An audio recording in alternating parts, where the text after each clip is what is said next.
Coach May, appreciate you joining us. Obviously entering year 9 here, Stephen F. Austin, about a week and a half into camp. Kind of your overall assessment, some early thoughts on the things you've seen.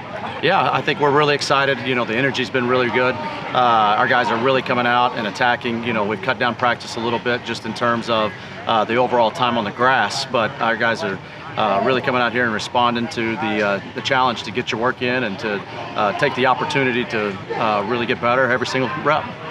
Coach, now kind of shifting to your quarterback room. Obviously, when you return a guy like Sam Vidlac in the year that he had last year, that's enough in itself to be excited about. Kind of multifaceted here. Talk a little bit about his leadership, what he brings to that quarterback room, but then also talk about those other guys and how all those guys are kind of meshing together. Yeah, so last year we were a bit of a new group.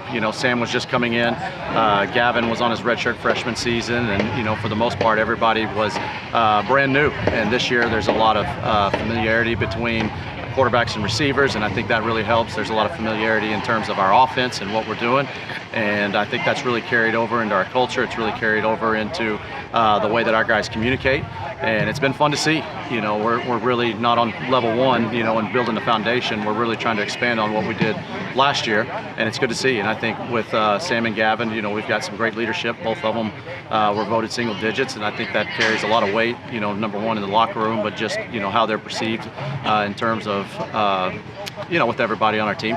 And then we've got some really exciting young guys. We've got JT Kitna, Bryson Broadway, Miles Lopez, Drew Wendell. I mean, those guys are really bringing a lot to the table. They each have tremendous value when it comes to making the Lumberjacks better. And Coach, looking at your passing offense, obviously a big year last year, ranked in the top 10 nationally in several categories, including passing offense, passing efficiency. Obviously, Sam's got some help when it comes to those guys, in the receiver room that came back.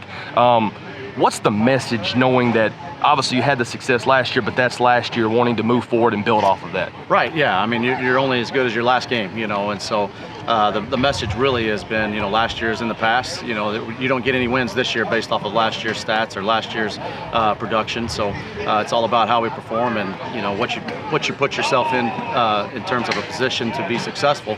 That's ultimately how we're going to be successful this year. Awesome. Thank you, Coach. You bet. Coach Trice, thank you for joining us.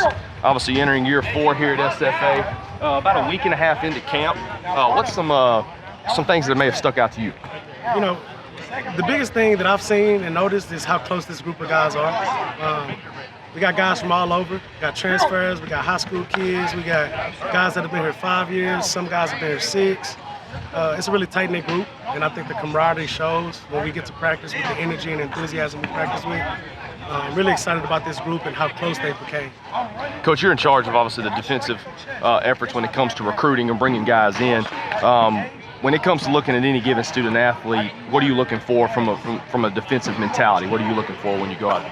Yeah, the biggest thing for us is it's high character, right? Is this guy a young man that is competitive, that is compelled, right, and that will do what it takes to gradually increase, right? We got one standard on defense, it's elite effort. Elite means to be the best version of yourself.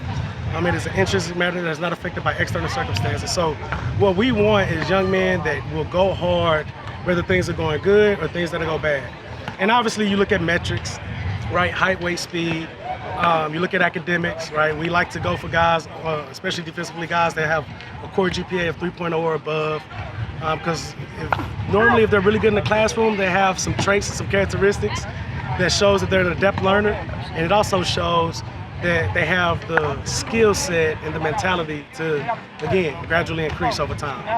And Coach, looking at your cornerbacks room on the defensive side of the football, obviously that's a room, say, it's kind of headlined by Charles Demings, and rightfully so, well-deserved attention. Great year last year, and looking forward to a great year this year. But you've also got some depth in that room, and that's a room that you expect a lot out of. Just give us a little bit of insight in that room. We do. I think the biggest thing with that room is that there's a big accountability factor. I tell the guys all the time, I really just set the plan. It's their room to run. So when you have good leaders like Mike Patterson and good leaders like Charles Demings, right, you can give the room autonomy to run itself. And so I come up with the plan, but they set the plan in motion. And I think as long as we continue to feed off each other's energy, and as long as they continue to focus on the small, minute details that make them elite, I think we'll have a special year. Awesome. Thank you, Coach. Appreciate you. I appreciate you.